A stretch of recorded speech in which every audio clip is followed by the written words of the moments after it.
नमस्ते साथियों। आज की हमारी इस वीडियो का विषय है समाज में विविधता और उसके कारक। आज हम सबसे पहले विविधता का अर्थ समझने की कोशिश करेंगे।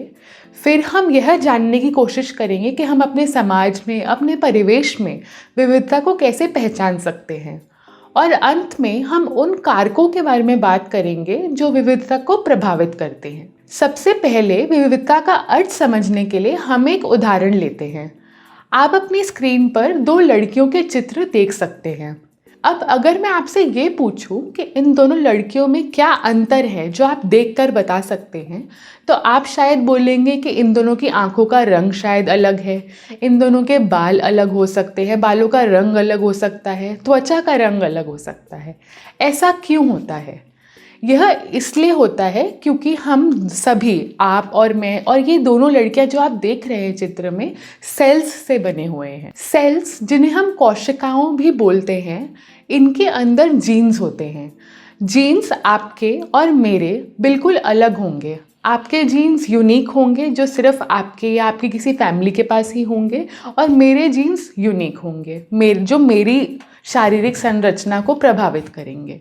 तो हम दोनों के शरीर तो एक जैसे हैं, शारीरिक संरचना एक जैसी है, हम दोनों ही सेल्स से बने हुए हैं, पर ये जो जीन्स हैं जो दोनों में यूनिक होते हैं, ये हमारे बालों का रंग, हमारी आँखों का रंग या हमारी त्वचा के रंग को प्रभावित करते हैं। तो यह तो इन दोनों लड़कियों को देखकर जो आप अंतर बता पा रहे हैं, हमने उनके बारे में बात करी। अब हम अपने समाज में विविधता को कैसे पहचानते हैं उस पर एक नज़र डालते हैं। भारत में आम तौर पर धार्मिक विविधता बहुत मानी जाती है क्योंकि यहाँ पे अलग अलग लोग अलग अलग धर्मों को फॉलो करते हैं। इसलिए सबसे ज़्यादा जब हम अंतर लोगों के बीच में करते हैं वह धर्म के आधार पर होता है। दूसरा आधार जिस पे हम लोगों में अंतर करते हैं उनका लिंग हो सकता है। इसमें या तो हम किसी मानव के जेंडर या फिर उसके सेक्स के आधार पर उनमें अंतर करते हैं कि ये पुरुष है या ये स्त्री है, या फिर ये एक महिला है, या फिर आजकल एक थर्ड जेंडर, ट्रांसजेंडर को भी रिकग्निशन मिल रहा है। तीसरा आधार जिस पर हम आम तौर पे लोगों के बीच में अंतर करते हैं वह है उनका वेशभूषा।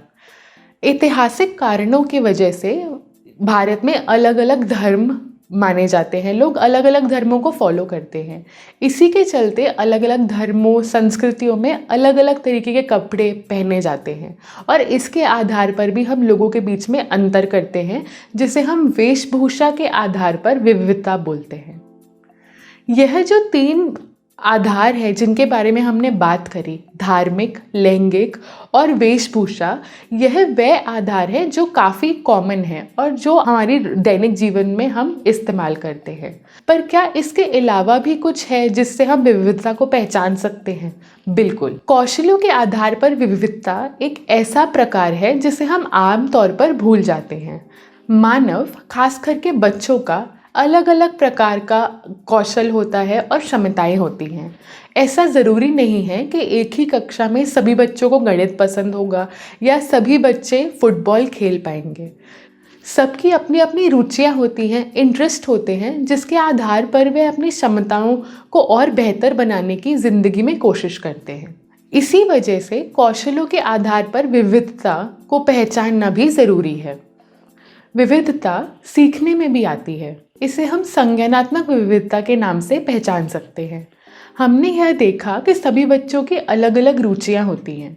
उसी के आधार पर अगर हम इसको समझने के लिए एक उदाहरण लें और एक फुटबॉल टीम को देखें, तो क्या आपको लगता है कि एक फुटबॉल टीम के सभी खिलाड़ियों का खेलने का स्तर, खेलने की क्षमता या उनके कौशल फुटबॉल के संदर्भ में सेम होंगे? ऐसा होना बिल्कुल भी ज़रूरी नहीं है।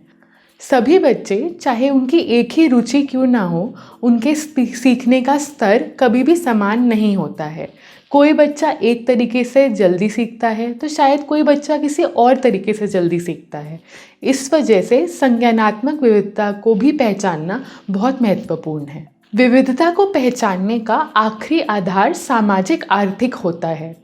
इसमें हम किसी मानव या उसके परिवार की आय क्या है, वह कितने शिक्षित है और उनका क्या व्यवसाय है, उसके आधार पर वर्गीकरण करते हैं और उनका विश्लेषण करते हैं।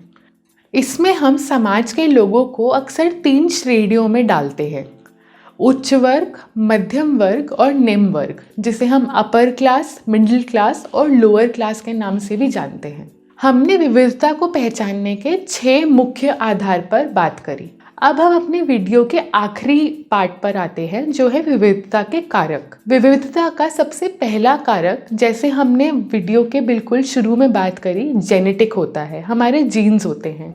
हम सभी तो सेल से बने हुए हैं, पर हमारे जीन्स हैं जो हमें एक दूसरे से अलग करते हैं, एक दूसरे से विविध बनाते हैं। तो विविधता का सबसे पहला कारक जेनेटिक हो गया। क्या इसके अलावा भी कोई कारक है जो विविधता को प्रभावित करते हैं? आइए इसे एक उदाहरण से समझते हैं। इस उदाहरण में हम भारत के 2 क्षेत्र को लेते हैं। पहला क्षेत्र है लद्दाख और दूसरा है केरल। लद्दाख भारत के उत्तरी इलाके में आता है, बल्कि केरल भारत के दक्षिणी इलाके में आता है। तो क्योंकि यह इतने अलग अलग इलाकों में पड़ते हैं, क्या यहाँ पे विविधता होगी? आइए इसे थोड़ा और समझते हैं। सबसे पहले हम इन दोनों क्षेत्रों के, इन दोनों इलाकों के भूमि के प्रकार के बारे में बात करते हैं। अगर हम लद्दाख में देखें तो यह मोस्टली एक रेगिस्तानी इलाका है जो जम्मू और कश्मीर के बीच में पड़ता है, बल्कि केरल एक कोस्टल एरिया है, एक तटीय एरिया है जो समंदर से एक तरफ से घिरा हुआ है और दूसरी तरफ उसके पहाड़ है। हम यह जानते हैं कि एक जगह का भूगोल, वहाँ पे किस चीज़ की खेती बाड़ी होगी, क्या उगाया जाएगा, और साथ ही साथ एक जगह का मौसम कैसा है, वो उसकी खेती बाड़ी, पशुपालन पर प्रभाव करता है। उसी तरीके से अगर हम लद्दाख को देखें तो यहाँ बहुत ज़्यादा ठंड होती है, बहुत ज़्यादा पेड़ यहाँ पे उग नहीं पाते हैं और यह अक्सर बर्फ़ से ढका रहता है। इसी के कारण यहाँ पे खेती बाड़ी करना पॉसिबल नहीं है।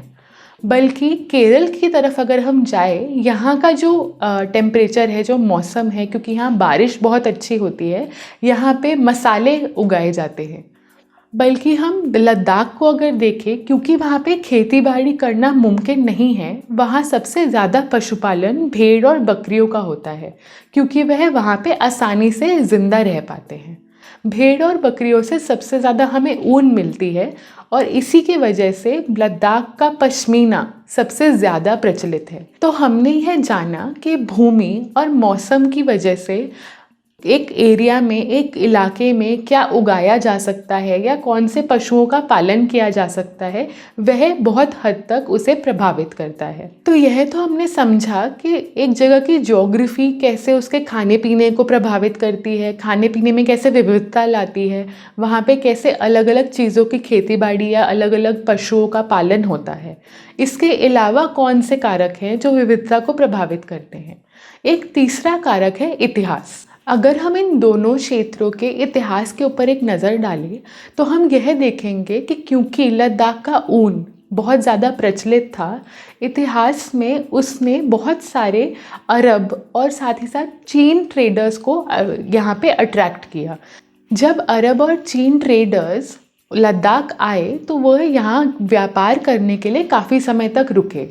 जब वह यहाँ रुके तो उनके साथ साथ उनका धर्म और उनकी संस्कृति भी लद्दाख में आ गई। इसी वजह से लद्दाख में सबसे ज़्यादा जो 2 धर्म हैं जिनका लोग पालन करते हैं, वह इस्लाम और उसके साथ ही साथ बुद्धिज़्म है। अगर हम इसी संदर्भ में केरल की बात करें तो यहाँ पर जो व्यापारी आए वो ज़्यादातर अरब, चीन या फिर इंग्लैंड से आए। इसी की वजह से यहाँ पे इस्लाम, बुद्धिज़्म के साथ साथ क्रिश्चियनिटी भी बहुत सारे लोग फॉलो करते हैं। इन दोनों उदाहरणों के आधार पर हमने यह देखा, यह समझा कि विविधता के 3 मेन कारक हैं। पहला है जेनेटिक, दूसरा है भौगोलिक और तीसरा है ऐतिहासिक। तो आज हमने सबसे पहले विविधता का अर्थ समझने की कोशिश करी। उसके बाद हम अपने समाज में अलग अलग आधार पे कैसे विविधता को पहचान सकते हैं, उन पे चर्चा करी। और अंत में हमने 3 उन कारकों के बारे में बात करी जो विविधता को प्रभावित करते हैं। अगली वीडियो में मिलते हैं। धन्यवाद।